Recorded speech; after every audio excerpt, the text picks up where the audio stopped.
کی سنجیدگی دیکھتے سبھی کے دل اندر ہی اندر کٹتے، مگر کیا کیا جا سکتا تھا؟ سال کیسے پلک جھپکتے گزر گیا پتہ بھی نہ چلا۔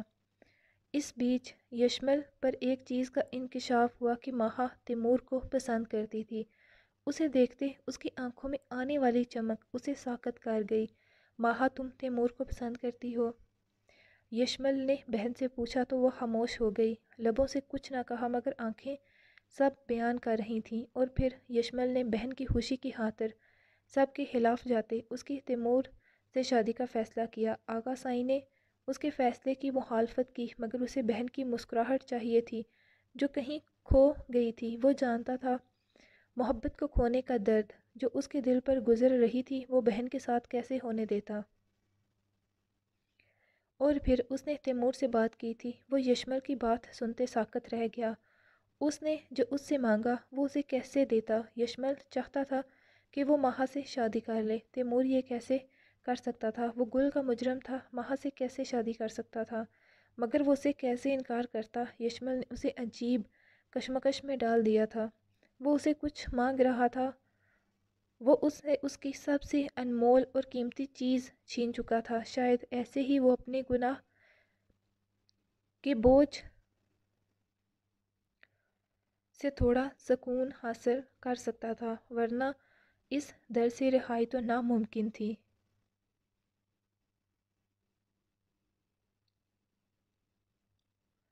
اور پھر اس نے کچھ سوچنے کا وقت مانگا۔ اپنے دل و دماغ کو بہت سمجھانے کے بعد اس نے یشمل کو ہاں کہہ دی۔ ماہا کی تیمور سے شادی ہو گئی۔ تیمور نے ماہا کو پورے دل سے اپنایا تھا۔ گل آج بھی تھی اس کے دل میں مگر وہ ماہا کو خوش رکھنے کے لیے کچھ بھی کر سکتا تھا۔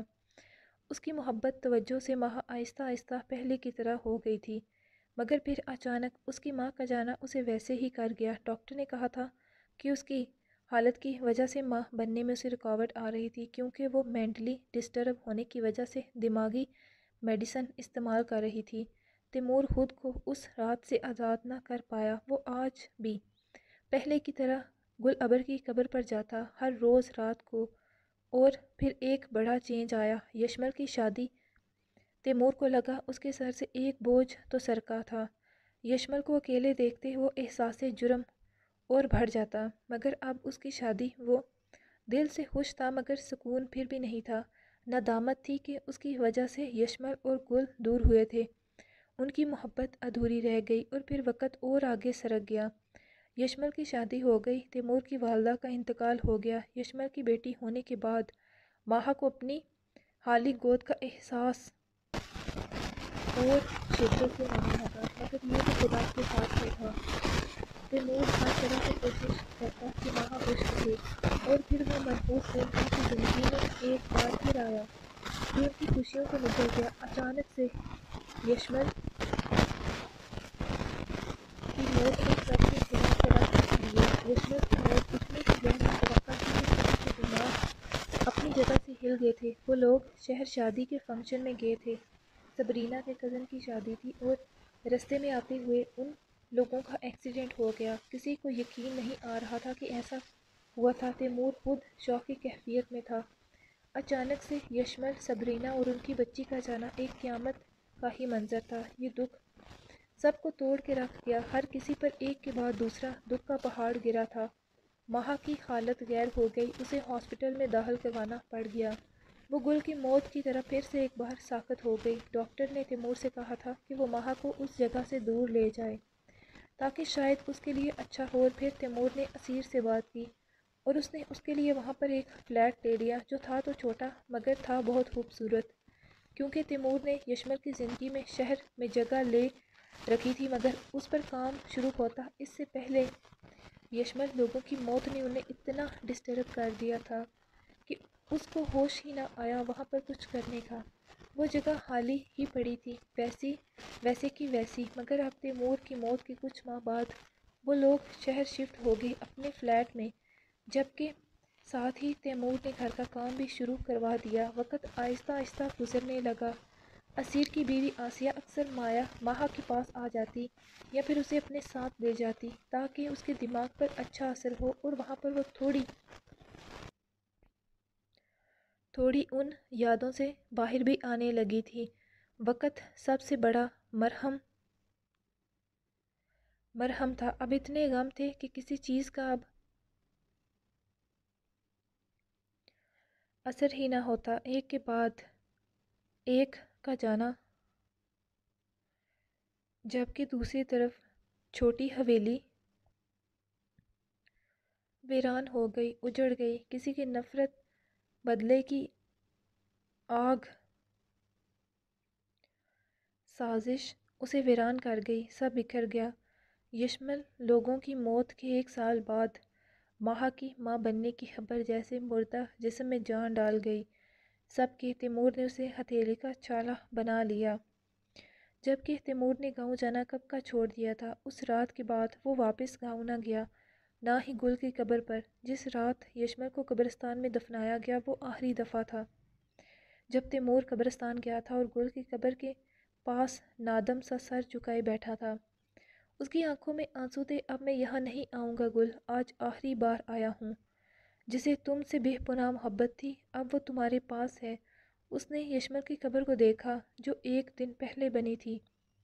اس پر تازہ گلاب کے پھول پڑے تھے، مٹی گیلی تھی۔ اب تم دونوں کے بیچ میرا کوئی کام نہیں، زندگی میں تم دونوں کے درمیان میں آ گیا، مگر اب نہیں آؤں گا۔ وہ اٹھا،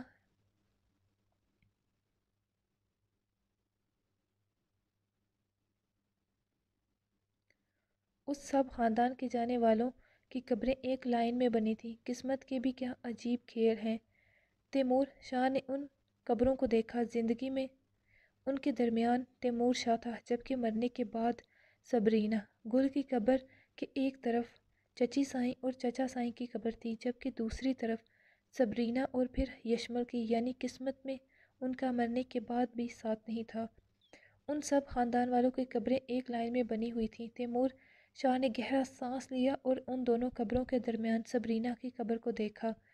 تبھی دور سے ایک شخص اس کی طرف آیا۔ وہ گورکن تھا، قبرستان کا، جو سالوں سے تیمور کو اس قبر پر آتے دیکھتا تھا، مگر کبھی اس نے اسے پوچھا نہ۔ مگر آج چونکہ کافی وقت ہو گیا تھا تیمور کو وہاں پر بیٹھے ہوئے، تو وہ اس کی طرف آ گیا، ورنہ اکثر تیمور رات کے اندھیرے میں ہی واپس پلٹ جاتا تھا صبح کی روشنی ہونے سے پہلے۔ مگر آج وہ روشنی میں بھی وہاں پر ہی بیٹھا ہوا تھا۔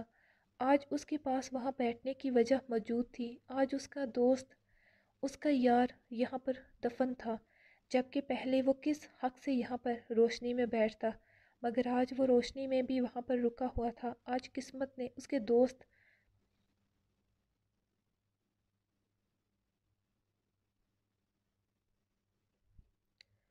کو اس سے لے کر اسے وہاں بیٹھ کر رونے کا حق مہیا کر ڈالا تھا۔ تم کون ہو بیٹا؟ کیا رشتہ ہے اس قبر کی مکین سے تمہارا؟ میں پچھلے 5 سال سے دیکھ رہا ہوں تم بلا ناگہ یہاں آتے ہو۔ گورکن نے تیمور شاہ سے آج پوچھ ہی لیا تھا۔ رشتہ؟ گورکن کے الفاظ پر اس کے دل میں تیر پیوست ہوا۔ دکھ تو یہی تھا کہ کوئی رشتہ نہ ہوتے ہوئے بھی سارے دل کے رشتے اسی سے جڑے تھے۔ اس کی آنکھوں سے ایک آنسو گرا۔ اس کے بنا کہے بھی گورکن بہت کچھ سمجھ گیا۔ کچھ دیر وقفے کے بعد اس کی آواز گونجی، میں وہ بدترین انسان ہوں جس نے اپنی محبت کو خود رسوا کر ڈالا۔ میں اس کی موت کا ذمہ دار ہوں۔ آواز میں نمی تھی اور وہ شکست زدہ قدموں سے قبرستان سے نکل گیا، کبھی نہ لوٹ کر آنے کے لیے۔ اور پھر سے تیمور کی خوشیوں کو نظر لگ گئی۔ پھر وہ رات ایک بار آئی اور پھر سے اس سے اس کا سب کچھ چھین کر لے گئی۔ وہی رات جو سالوں پہلے خود اسے اس کی نظروں میں گرا گئی تھی۔ اس رات پھر سے وہی رات تھی، وہی تاریخ تھی، وہ وقت، اور وقت نے اپنا پھر سے آپ دکھایا تھا۔ اسے گل کا مجرم بنا گئی تھی ایک بار۔ یشمل گل کو جدا کر گئی تھی۔ وہ رات، وہی تاریخ پھر سے آئی تھی اور اس کا پھر سے سب کچھ چھین لے گئی۔ وہ ایک بار پھر سے بکھر گیا، سب برباد کر کے۔ اس کی زندگی کے ساتھ ساتھ اس کی وہ بچی جو بھی دنیا میں بھی نہیں آئی تھی، اسے ماں کی ممتا سے محروم کر گئی۔ اس ننھی سی معصوم کلی سے ماں کی ممتا چھن گئی۔ ماں کیا ہوتی ہے وہ کبھی جان ہی نہ پائی۔ اس کی دنیا میں آتے ہی ماں چلی گئی۔ وہ ایک بار پھر سے مجرم بنا تھا اپنی بیٹی کا، ایک بار پھر سے قاتل بنا تھا اپنی بیوی کا۔ وہ رات قیامت خیز تھی، ہر بار اس سے اس کا کچھ نہ کچھ چھین لیتی۔ میں خود بھی ایسے ہی ساکن رہ گیا جب مجھے آسیہ نے بتایا کہ افنان تمہارا بیٹا ہے۔ تیمور اسیر کی آواز اسے ماسی سے کھینچ لائی۔ اس کے کانوں میں سائیں سائیں کی آواز گونج رہی تھی۔ اسیر کے ہلتے لب، وہ خالی نظروں سے اسے دیکھ رہا تھا۔ یہ کیسا انکشاف تھا؟ تیمور، میں جانتا ہوں یہ سچ بہت بڑا ہے۔ سالوں سے تو جس درد میں مبتلا رہا پھر سے ہرا ہو گیا ہے۔ حویلی والوں نے گل ابر کو دنیا کی نظروں میں مردہ کر دیا تھا، مگر گل زندہ تھی۔ تو کیا یشمل بھی نہیں جانتا تھا؟ تیمور کے لبوں سے نکلا، شاید نہیں، یا ہاں، میں نہیں جانتا۔ مگر تیمور، اس وقت یہ سوچنے کا وقت نہیں ہے۔ اس وقت نمش کو تمہاری ضرورت ہے۔ افنان نمش کے لیے ہر وہ سٹینڈ لے رہا ہے جو ایک بھائی کو لینے چاہیے۔ میں نے پوری کوشش کی ہے کہ تم نمش سے مل سکو، مگر یہ ممکن نہیں ہو پا رہا، اور نمش یہاں شاید نہ آئے۔ مجھے شہزاد سے بات کرنی ہے۔ اسیر، اس نے مجھ سے وعدہ کیا تھا وہ میری نمش کا خیال رکھے گا۔ اس کی آنکھوں میں نے سچی محبت دیکھی تھی نمش کے لیے، مگر اس نے اچھا نہیں کیا۔ تیمور کچھ دیر بعد سنبھل چکا تھا۔ پھر سے اصل تیمور اب والے تیمور شاہ کا خول چڑھا گیا جو وہ بن چکا تھا دنیا کے لیے۔ وہ تیمور تو مہک کی موت کی رات ہی مر گیا تھا، جسے یشمل یا باقی لوگ جانتے تھے۔ لالا ٹھیک تو ہے نا؟ تمکن نے زرحان سے پوچھا۔ وہ فجر کی نماز سے فارغ ہوئی تو باہر گاڑی رکنے کی آواز آئی تھی۔ وہ جلدی سے قرآن پاک کو بند کرتی باہر بھاگی۔ ہیزل نماز پڑھنے کے بعد دوبارہ لیٹ چکی تھی، جبکہ احتشام شاہ اور نساء بیگم بھی اب کمرے میں تھے۔ زرحان شہزاد کو کمرے میں لے گیا۔ ٹھیک ہے، مگر وہ کچھ کہتے کہتے رکا۔ احتشام شاہ بھی آ چکے تھے۔ آواز سنتے تمکن نے اپنے سر پر دوپٹہ ٹھیک کیا۔ کیسا ہے وہ؟ ٹھیک ہے، مگر آرام کی اشد ضرورت ہے اسے، بہت ڈسٹرب ہے وہ۔ احتشام شاہ گہرا سانس لیتے باہر کی جانب بڑھ گئے۔ باپ تھے، ظاہر سی بات تھی، بیٹے کی حالت دیکھتے بہت پریشان تھے۔ چہل قدمی کرنے کے لیے چلے گئے۔ آپ ٹھیک ہیں؟ تمکن نے زرحان کو ماتھا مسلتے دیکھ فکر مندی سے پوچھا۔ ہاں، سر میں درد ہے۔ ناشتہ بناؤں آپ کے لیے؟ نہیں، چائے بنا دو، میں فریش ہوں گا۔ اوکے، میں ابھی بناتی ہوں، وہ کہتی چلی گئی۔ کچن میں جب کہ زرحان یہاں پہلے بھی رکتا تھا، وہ اپنے کمرے کی طرف بڑھ گیا۔ تمکن چائے بناتے اس کے کمرے میں آئی تو زرحان فریش ہوتے بیڈ پر بیٹھے اپنی کن پٹیاں دبا رہا تھا۔ آپ کی طبیعت زیادہ خراب ہو جائے گی، ایسے آپ ناشتہ کرتے، میڈیسن لے لیتے تو اچھا ہوتا، وہ تفکر سے دیکھتی بولی۔ نہیں، میرا دل ابھی نہیں کر رہا، مگر اگر تم اپنے ہاتھوں سے سر دباؤ تو مجھے سکون اور آرام دونوں مل سکتے ہیں۔ تمکن کی پلکیں لرزیں۔ زرحان نے اس کے لیے جگہ بنائی اپنے پاس۔ تمکن جھجکتے بیٹھی تو زرحان اس کی گود میں سر رکھ گیا۔ تمکن کے نہ صرف چہرے پر سرخی پھیلی بلکہ بدن میں بھی کپ کپی طاری ہوتے دل کی دھڑکن تیز کر گئی۔ حیا کے بوجھ سے پلکیں جھکیں جبکہ زرحان آنکھیں موند گیا۔ تمکن کے دل کی دھڑکن اسے بآسانی سنائی دے رہی تھی، مگر وہ ایسے ہی رہا۔ کچھ پلوں کے بعد تمکن نے اپنا لرزتا ہاتھ اس کی پیشانی پر رکھا۔ زرحان مسکرایا اس کے نرم ہاتھ کے لمس پر، جبکہ تمکن اس کا سر دبانے لگی۔ زرحان کے اندر سکون سا اترتے پھیل گیا۔ کچھ دیر بعد اس کی ہموار سانسوں کی روانی پر تمکن کو احساس ہوا کہ وہ نیند میں جا چکا تھا۔ چائے ٹھنڈی ہو چکی تھی کپ کی۔ باہر سے پرندوں کی آوازیں آنے لگی تھی کہ دن نکل چکا تھا۔ تمکن نے آہستگی سے زرحان کا سر تکیے پر رکھا اور خود اٹھتے چائے کا مگ لیتی چلی گئی۔ جاتے آرام سے دروازہ بند کر کے گئی کہ زرحان کی نیند نہ خراب ہو۔ تم کہاں تھی اور یہ چائے؟ ہیزل نے آتے پوچھا۔ وہ ابھی اٹھ کے نیچے آئی تھی، مگر تمکن نہیں نظر آئی۔ میں چائے دینے گئی تھی زرحان کو، مگر وہ بنا پیے ہی سو گئے۔ لالا لوگ آ گئے؟ ہاں، کچھ دیر پہلے۔ کہ کیسے ہیں شاہ لالا؟ ٹھیک نہیں تھے یار، مجھے تو خود سمجھ نہیں آ رہی کہ نمش بھابھی ایسا کیسے سوچ سکتی ہیں، اور طلاق کے پیپر کہتے ہی دل و دماغ اپنی جگہ سے ہل جاتا ہے۔ کیا ہو گیا ہے یار؟ کتنا اچھا ہو رہا تھا سب۔ رمضان کے مہینے میں دل کو سکون سا آنے لگا تھا کہ اب سب نارمل ہو جائے گا، مگر رملہ آپی کی وجہ سے سب پھر خراب ہو گیا۔ اپنی زندگی تو خراب کی، ساتھ شاہ لالا اور نمش بھابی کے درمیان بھی غلط فہمی پیدا کر دی۔ بس کیا کہا جا سکتا ہے۔ خیر میں ناشتہ بنانے لگی ہوں، نسا تائیں سائیں بھی اٹھ چکی ہوں گی، ان کی طبیعت ٹھیک نہیں تھی رات کو ہی۔ ہاں چلو میں بھی تمہاری مدد کرتی ہوں۔ ہیزل بھی اس کے ساتھ ہی اندر کی طرف بڑھ گئی، جبکہ ابھی تک ملازمہ گھر میں نہیں آئی تھی اور ان لوگوں کی عادت تھی صبح جلدی ناشتہ کرنے کی، تو ہیزل اور تمکن دونوں سب کے لیے ناشتہ بنانے لگی۔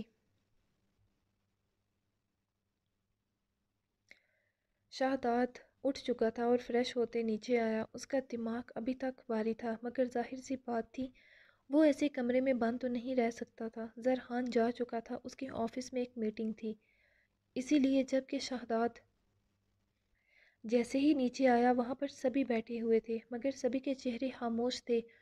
ان کے چہرے سے ہی پریشانی صاف جھلک رہی تھی۔ اس نے ایک نظر ماں کو دیکھا اور آ کر ماں کے پاس صوفے پر بیٹھا۔ شاہ ٹھیک ہو تم؟ نسا بیگم نے اپنے بیٹے کو دیکھتے پوچھا۔ ٹھیک ہوں میں، اس نے گہرا سانس لیتے کہا۔ بچے جو ہوا وہ نہیں ہونا چاہیے تھا، نمش کو ایسے نہیں کہنا چاہیے تھا، ایسی غلط فہمی ہوئی مانتی ہوں، مگر اسے بھی سمجھنا چاہیے اور تمہیں بھی۔ وہ بھی غصے میں ہے، اسے لگتا ہے کہ اشہر کو ہم دور کر دیں گے۔ وہ ڈر گئی ہے، اوپر سے اس کی طبیعت بھی ابھی ٹھیک نہیں، اسے کچھ کہا بھی نہیں جا سکتا سوائے وقت دینے کے۔ اسے وقت دینا ہوگا تاکہ وہ اچھے سے سوچ سمجھ لے، اسے خود بھی نہیں پتا اس نے غصے میں کیا الفاظ کہے ہیں۔ جب ٹھنڈے دماغ سے سوچے گی تو اسے سمجھ آئے گا کہ اس نے کتنی بڑی بات اتنی آسانی سے کہہ دی۔ مگر میں جانتی ہوں بچے وہ تم سے بہت محبت کرتی ہے، یہ صرف اس کا غصہ ہے جسے وہ جیسے ہی غصہ ٹھنڈا ہوگا سب ٹھیک ہو جائے گا۔ انہوں نے بیٹے کے کندھے پر ہاتھ رکھ کے اسے تسلی دی۔ انشاءاللہ۔ احتشام شاہ کے علاوہ ہیزل تمکن نے ایک زبان کہا تھا، جبکہ گہرا سانس بھر کے رہ گیا۔ اس کی آنکھوں کے سامنے ابھی تک نمش کی خاموش نظریں تھیں جب اس نے اس سے پوچھا تھا کیا واقعی تم ایسا ہی چاہتی ہو؟ مگر اس کا خاموش ہونا شہداد کو اندر ہی اندر مار گیا تھا۔ اس کی خاموشی اسے اندر سے ختم کر گئی تھی۔ اتنی تکلیف اسے کسی اور کے الفاظ سے نہیں ہوئی تھی جتنی اس کی خاموشی سے، مگر ابھی وہ کچھ کہہ نہیں سکتا تھا۔ اور پھر نسا بیگم لوگ اور کتنے دن رکتے یہاں پر؟ ایک دن ہو گیا تھا انہیں یہاں پر، جبکہ حویلی میں بھی وہ جانتی تھی ان کی ضرورت تھی۔ احتشام شاہ بھی یہاں پر ایسے نہیں رک سکتے تھے، جبکہ تمکن ہیزل کی بھی یونیورسٹی تھی، انہیں بھی جانا تھا واپس۔ میں تمہیں اس حال میں چھوڑ کر کیسے جا سکتی ہوں؟ میں ٹھیک ہوں اماں سائیں۔ شاہ تم ہمارے ساتھ گاؤں چلو، جب تک نمش کا فیصلہ بدل نہیں جاتا میں گاؤں نہیں آؤں گا، وہ اٹل لہجے میں بولا۔ اس کی بات پر نسا بیگم نے بیٹے کو دیکھا، مگر شاہ نسا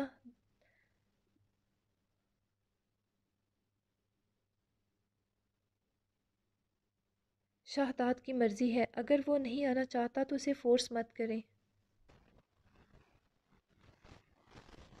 احتشام شاہ نے بیوی کو روکا، وہ بیٹی کی حالت پر خود بھی پریشان تھے، مگر اسے زبردستی تو نہیں لے کر جا سکتے تھے۔ اور پھر وہ سب لوگ چلے گئے، جبکہ دوسری طرف شہداد اتنا ڈسٹرب تھا۔ نمش کے الفاظ نے اسے بے حد تکلیف دی تھی، چاہے تو اس کی جان لے لیتی مگر وہ اف تک نہ کرتا۔ مگر اس نے جو علیحدہ ہونے کی بات کی تھی یا پھر اس کی خاموش نظریں، وہ اسے اندر ہی اندر مار رہی تھیں۔ اپنی تکلیف اور غم کو بھلانے کے لیے وہ مسلسل زہر کو اپنے اندر اتار رہا تھا۔ اس بات کو 3 دن گزر گئے تھے جب اسے تیمور شاہ کی کال آئی تھی۔ نمش ٹھیک ہو تم؟ نمش کو اچانک چکر آیا تھا، وہ گرتی اس سے پہلے افنان نے اسے تھاما۔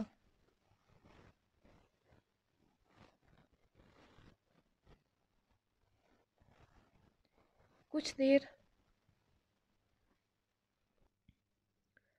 نیند لینے کے بعد وہ اٹھی تو دوبارہ انہی تمام سوچوں میں محو ہو گئی۔ ابھی وہ باہر آئی تو اچانک اسے چکر آیا تھا۔ بیٹھو یہاں، اس نے اسے بٹھایا اور ارحا نے پانی کا گلاس لاتے اس کے لبوں سے لگایا، جبکہ انجشا برخان ہاسپٹل جانے لگے تھے۔ ابیشا کو انجیکشن لگنا تھا آج، پہلا۔ دوسرا انجشا نے بھی اپنا چیک اپ کروانا تھا۔ مجھے لگتا ہے نمش کو ہاسپٹل لے جانا چاہیے۔ نہیں میں ٹھیک ہوں، اس نے انکار کیا۔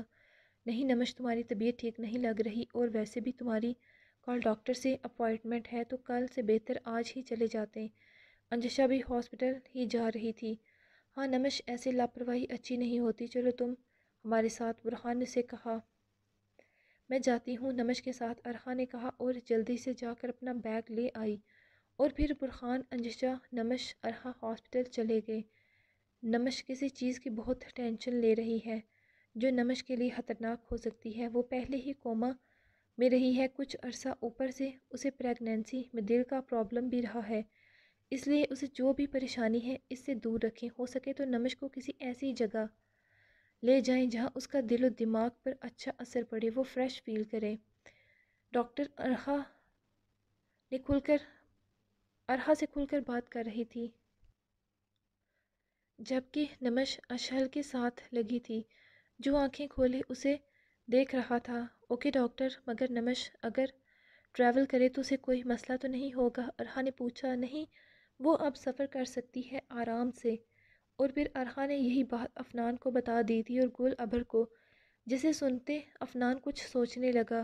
مجھے لگتا ہے نمش کو کچھ عرصہ کے لیے باہر بیچ دیتے ہیں، برہان نے اسے کہا۔ ویسے بھی نمش نے خود کہا تھا کہ وہ یہاں سے جانا چاہتی ہے، اور شہداد، کیا شہداد، وہ سمجھ جائے گا افنان کہ نمش کو ابھی وقت لگے گا ٹھیک ہونے میں، پہلے کی طرح نارمل ہونے میں۔ میں لگاؤں گا اس کی طرف چکر، تم نمش کے ڈاکومنٹ لے لینا، میں امبیسی کال کر دوں گا۔ نمش، اشہل کا ویزا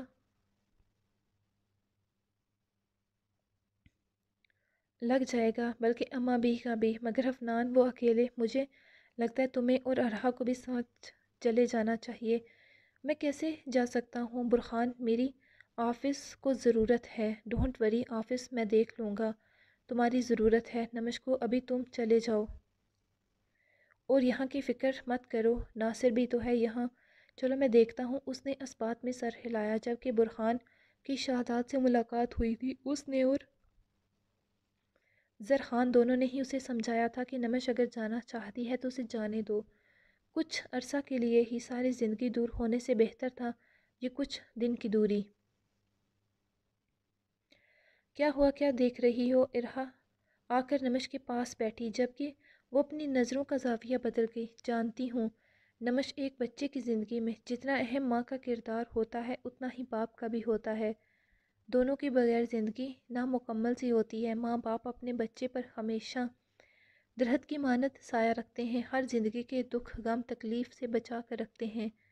سامنے دیکھ رہی ہو برہان بھائی اور انجشا کو؟ ابیشا کی ایک مسکراہٹ پر دونوں کھل اٹھتے ہیں اور وہ اپنے ماں باپ کو دیکھ کر روتے ہوئے بھی ہنس دیتی ہے۔ ہم چاہیں جتنی بھی محبت دے لیں مگر اشہل کی زندگی میں شہداد بھائی کی جگہ نہیں لے سکتے۔ وہ جیسے جیسے بڑا ہوگا اسے شہداد بھائی کی ضرورت ہوگی۔ تم نے خود اس کی کمی کو جیا ہے، ماں کے بنا کیسی زندگی تھی تمہاری؟ بے شک اماں بھی نے تمہیں ہر طرح کی محبت دی، کبھی ماں کی کمی محسوس نہ ہونے دی، مگر سچ بتانا، کیا نمش کبھی ماہ انٹی کی یاد نہیں آئی تمہیں؟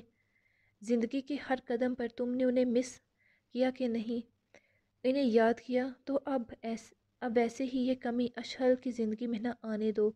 یہ ہلا کوئی بھی نہیں مکمل کر پائے گا اس کی زندگی میں۔ تم وقت لو، اچھے سے سوچو، ہم تم پر پریشر نہیں ڈال رہے، مگر نمش اپنے لیے نہ صحیح مگر اشہل کا سوچو، جو بھی فیصلہ لینا ہے اشہل کا لیتے سوچتے لینا۔ اور کیا خود کو بھی تم دور رہ پاؤ گی شہداد بھائی سے؟ اپنے دل سے پوچھو، ہاتھ رکھو اس دل پہ اور آنکھیں بند کرو، کیا تمہیں ان سے محبت نہیں رہی؟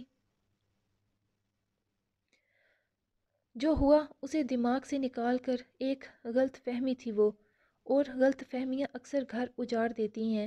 وہ اسے پیار سے سمجھا رہی تھی جبکہ نمش خاموش تھی۔ یہی بات اسے گل ابر اور انجشا بھی سمجھا چکی تھیں۔ تم وقت لو، چاہے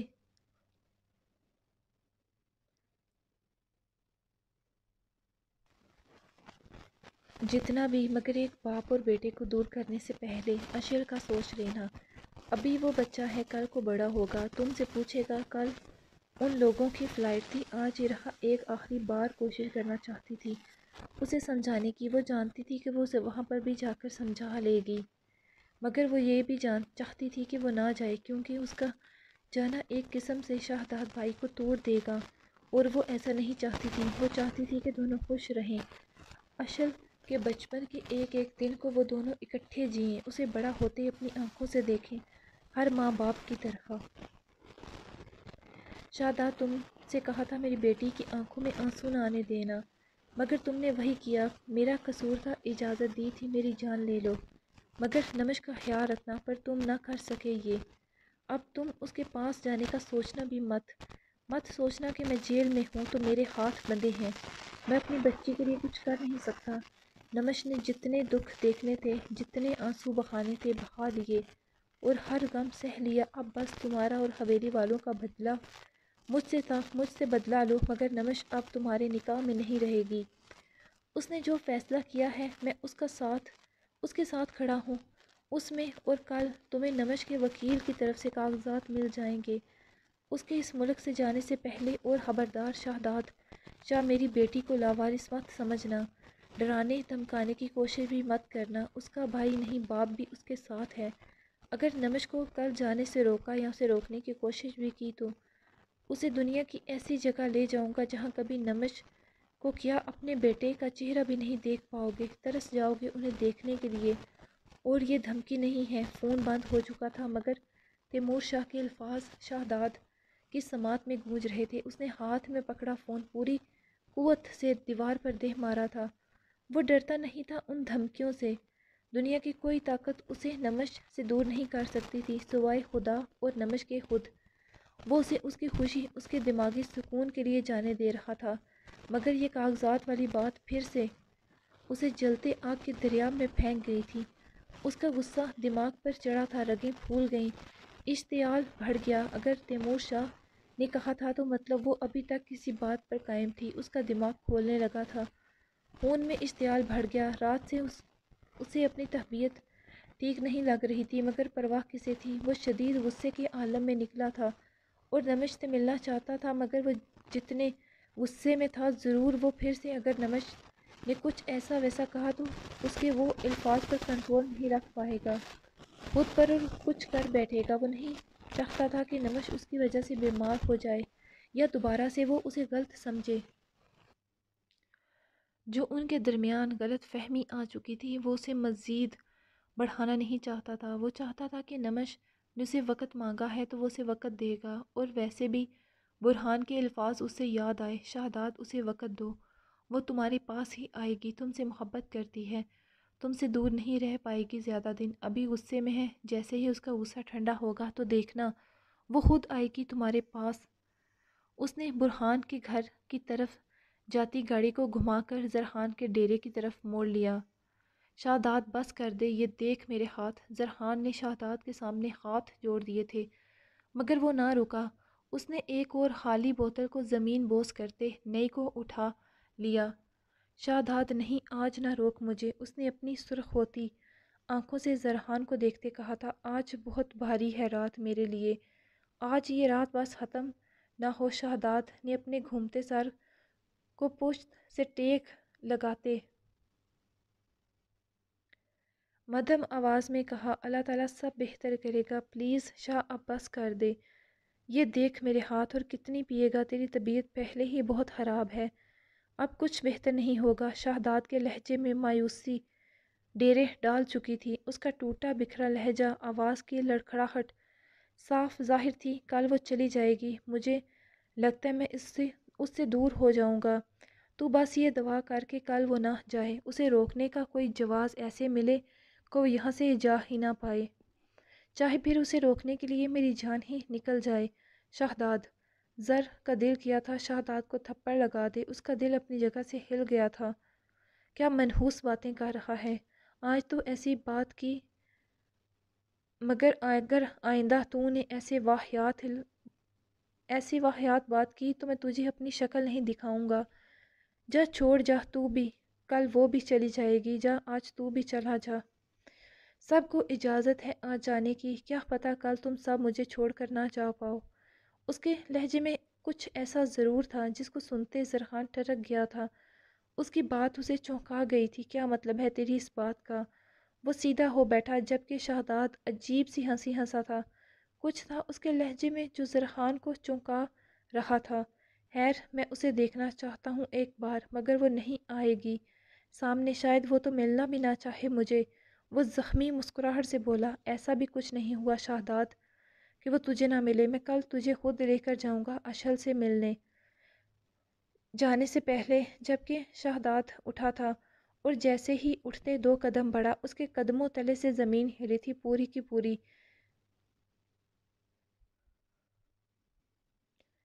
صبح کی آمد ہو چکی تھی۔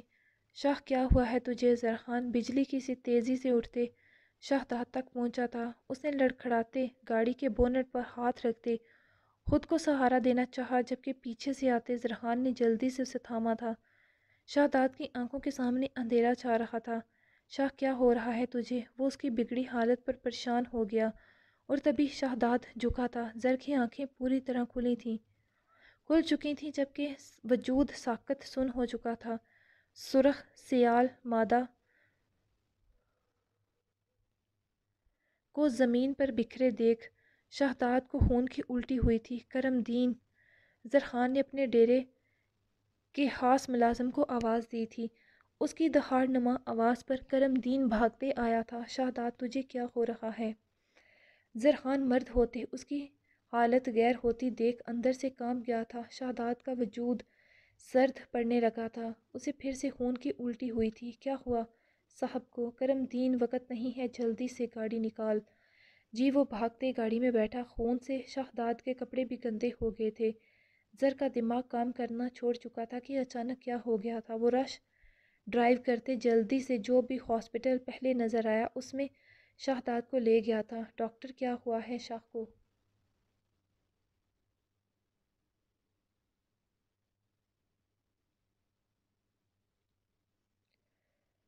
زرخان نے ڈاکٹر سے پوچھا جو ایمرجنسی روم سے نکلا تھا۔ ابھی کچھ کہا نہیں جا سکتا، میں نے کچھ ٹیسٹ کروائے ہیں، جیسے ہی رپورٹ آتی پھر بتاتا ہوں، لیکن ڈاکٹر کچھ تو پتہ چلا ہوگا، کوئی خطرے والی بات تو نہیں؟ زرخان کا دل کسی خدشے کے تحت دھڑک رہا تھا، جسم سے جیسے جان نکل رہی تھی۔ زرخان مجھے شک ہے کہ شہزاد کے لیور کا مسئلہ ہے، مگر پرابلم کس نوعیت کی ہے یہ ٹیسٹ کی رپورٹ آنے کے بعد پتہ چلے گا۔ کیا مطلب ڈاکٹر؟ مطلب یہ کہ ٹیسٹ جو کیے ہیں اس کے آنے کے بعد پتہ چلے گا کہ لیور میں انفیکشن ہوا ہے، ٹیشو ڈیمیج ہے، یا پھر وہ کہتے کہتے رکا، یا پھر کیا؟ زرخان کو لگا وہاں پر آکسیجن کی کمی ہوئی تھی جیسے، یا پھر لیور فیل ہو گیا ہے، کیونکہ جیسا آپ نے کہا تھا انہیں خون کی الٹیاں ہو رہی تھیں۔ مجھے تو یہی لگتا ہے کہ مسئلہ کوئی بڑا ہے، لیکن خیر آپ دعا کریں، اللہ تعالیٰ بہتر کرے گا۔ تب تک میں ٹیسٹ رپورٹ چیک کرتا ہوں، ڈاکٹر کہتے چلا گیا جبکہ زرخان کے قدم لڑکھڑائے تھے اس کی بات سنتے۔ یہ کیا ہو گیا تھا؟ ایک کے بعد ایک خبر، اس کا دماغ کام نہیں کر رہا تھا کہ وہ کیا کرے، پہلے حویلی فون کرے یا پھر افنان لوگوں کو۔ وہ جانتا تھا کچھ دیر میں افنان لوگ نکل جائیں گے، یا شاید وہ نکل گئے ہوں، لیکن اس سے پہلے وہ لوگ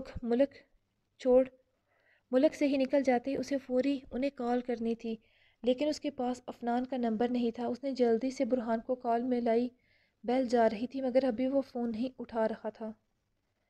خطرہ ہے یا نہیں ابھی کوئی بات نہیں، ابھی کوئی امید نہیں دلا سکتا، مگر شہزاد کی حالت سیریس ہے، اتنی نارمل نہیں۔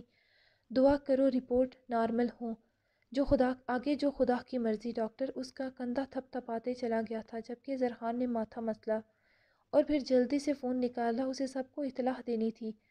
زرخان نے برہان کا نمبر ملایا، بیل جا رہی تھی۔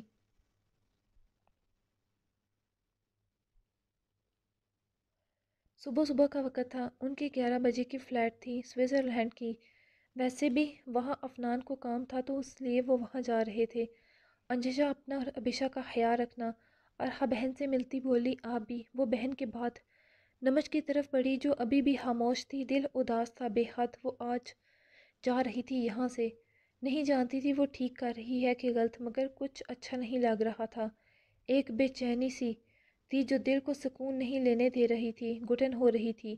نمش کیا ہوا؟ اس نے نفی میں سر ہلایا۔ کسی بہت اپنے سے دور جانا آسان نہیں ہوتا، انجشا کی بات پر نمش نے بھیگی پلکیں اٹھائیں۔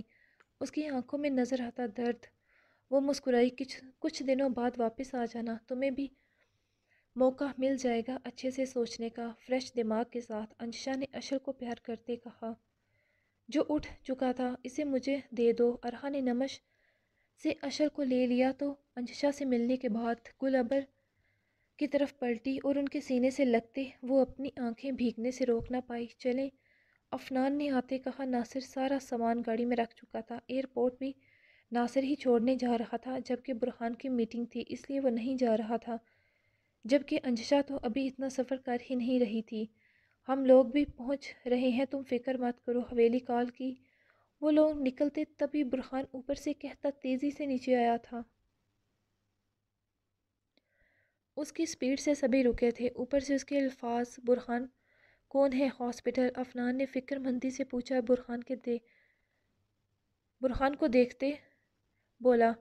برہان کے تاثرات نارمل نہ تھے، چہرے پر سنجیدگی اور فکر دونوں تھیں۔ شہداد، برہان نے گویا سب کے سروں پر دھماکہ کیا تھا۔ نمش لڑکھڑائی تھی، کیا ہوا شہداد کو؟ وہ کیوں ہے ہاسپٹل؟ زرحان کی کال آئی ہے، شہداد کو خون کی وامٹنگ ہو رہی تھی اور ڈاکٹرز۔ اس نے رکتے نمش کو دیکھا جس کا چہرہ سفید ہو چکا تھا۔ کیا کہا ہے ڈاکٹرز نے؟ ابھی نہیں پتا، مگر اس کی حالت سیریس ہے۔ جبکہ نمش لہرائی تھی اپنے پورے قد سے۔ نمش، افنان نے اسے تھاما تھا۔ شہداد، گل ابر کا بھی نمش سے الگ حال نہ تھا۔ انٹی سنبھالیں خود کو۔ انجشا نے گل ابر کو تھاما تھا۔ مہک بھاگ کر پانی لے آئی جبکہ نمش کی حالت غیر ہو گئی تھی۔ مم، مجھے شاخ کے پاس لے چلیں بھائی، وہ روتے ہچکیوں میں افنان کے سینے سے لگی بولی تھی۔ اس کے لہجے کی تڑپ درد اس کی محبت کی گواہی دے رہا تھا۔ اس کے شاخ کو کیا ہوا تھا؟ اس کا دل درد سے تڑپ رہا تھا، پھٹ رہا تھا۔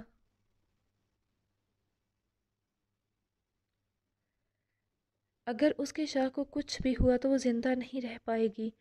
گڑیا تم فکر نہیں کرو، کچھ نہیں ہوگا اسے۔ ہم ابھی جاتے ہیں اس کے پاس۔ ناصر گاڑی نکال چکا تھا، جو گاڑی انہیں ایئرپورٹ لے کر جانے والی تھی۔ اب وہ اس میں ہاسپٹل جا رہے تھے۔ نمش، کچھ نہیں ہوگا شہداد بھائی کو۔ ارہا اسے ساتھ لگائے تسلی دے رہی تھی۔ یہ مم میری وجہ سے ہوا ہے، وہ ہچکی لیتے بولی۔ ارے نہیں نمش، یہ تمہاری وجہ سے نہیں ہوا ہے، میری ہی وجہ سے ہوا ہے سب۔ نمش، کچھ نہیں ہوا ہوگا انہیں، تم فکر مت کر، دعا کرو کہ شہداد بھائی بالکل ٹھیک ہوں۔ اور کتنا رستہ ہے ابھی؟ بس 5 منٹ اور، ناصر نے کہا۔ افنان، ارہا اور نمش ایک ساتھ تھے جبکہ دوسری گاڑی میں برہان، انجشا اور گل ابر تھیں۔ نرس، شہداد کون سے کمرے میں ہے؟ میں نہیں جانتی، تو جلدی سے چیک کرو اور بتاؤ، اس نے ریسیپشن پر کھڑی نرس سے کہا۔ سر، وہ آئی سی یو میں ہے۔ جبکہ نرس کے الفاظ پر نمش کے قدموں تلے سے زمین نکلی تھی۔ اس کے کانوں میں اس کے الفاظ گونجے، مار دو مجھے، قصہ ہی ختم ہو جائے۔ نہیں نمش، کچھ نہیں ہوا۔ کون سے فلور پر ہیں وہ؟ فلور نمبر 2، سب سے پہلے آئی سی یو ہی ہے، نرس پروفیشنل انداز میں بولی۔ وہ سبھی اوپر کی طرف بھاگے تھے۔ زرحان، کیا ہوا ہے؟ برہان، لوگ ابھی پہنچے تھے، وہ بھاگنے کے سے انداز میں زرحان تک پہنچا تھا جو ابھی ڈاکٹر کے کیبن سے نکلا تھا۔ اس کی نڈھال سی حالت کچھ برا ہونے کا سگنل دے رہی تھی۔ زرحان نے برہان کو دیکھا اور اس کے گلے لگ گیا۔ زرحان، بول کیا ہوا ہے؟ شہداد، کیا ہوا ہے اسے بتا زر۔ ڈاکٹر نے کہا ہے رپورٹ۔ ڈاکٹر نے کیا کہا؟ رپورٹ میں کیا آیا؟ ڈاکٹر نے کہا ہے شہداد کا لیور کام کرنا چھوڑ چکا ہے، زیادہ پینے کی وجہ سے اس کے لیور کے ٹیشو ڈیمیج ہو چکے ہیں۔ اس کا جگر صرف 1% اس وقت 1% کام کر رہا ہے۔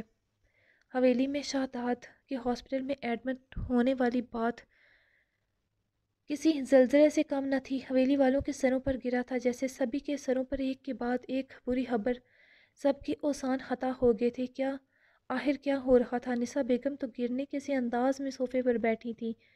سبھی بے حد پریشان ہو گئے تھے۔ مسلسل بدر اظہر خان سے رابطے میں تھا، سبھی ہی شہر کے لیے نکل گئے تھے، آغا سائیں سمیت، اور رملہ بھی گئی تھی، وہ ابھی اس کے نکاح میں تھی۔ نسا بیگم کا رو رو کر برا حال تھا۔ نور اور ہادیہ مسلسل نسا بیگم کو تسلی دے رہی تھیں، مگر ان کے